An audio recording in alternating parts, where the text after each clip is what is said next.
Kafayı aç, yukarı ver.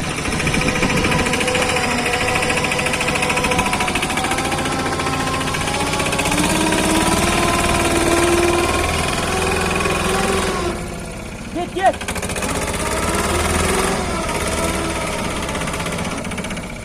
Az dur.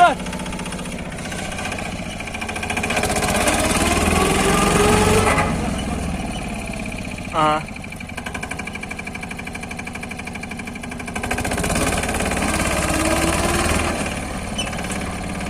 Kaçırma geri. Geri gelmesin.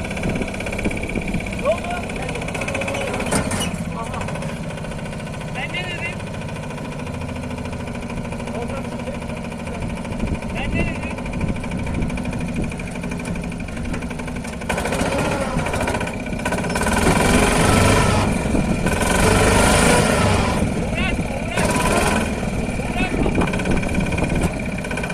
Ben çekeyim seni burada, dur. Var mı? Çektiğin var mı? Ben dedim gelme diye.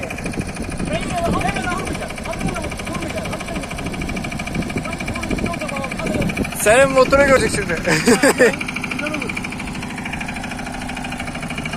Ama bir an çıkacak herhalde dedim.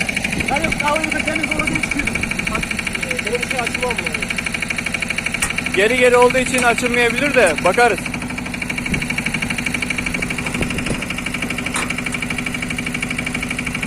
Nereden bağlayacak? Bir de o var.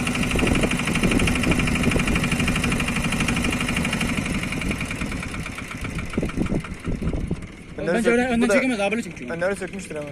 Abone çek. İleri gel.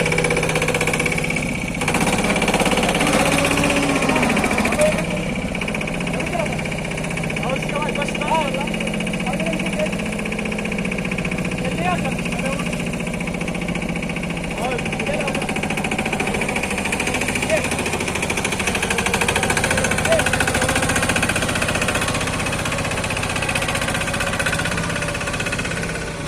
Hadi gel. Haydi gel. Gel abi. Ya ne kadar vur gel. Çık lan Sabri, utandı şunları. Gideceğim az dur. Az dur.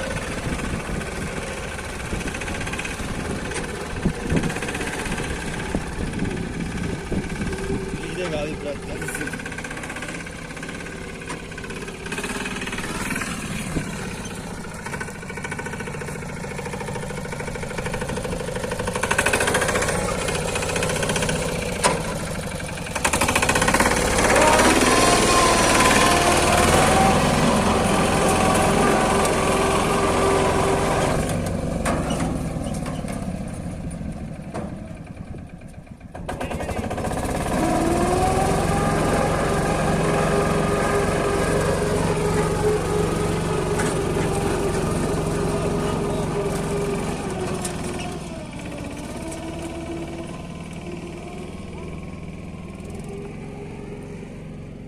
Sabri geliyor aşağı.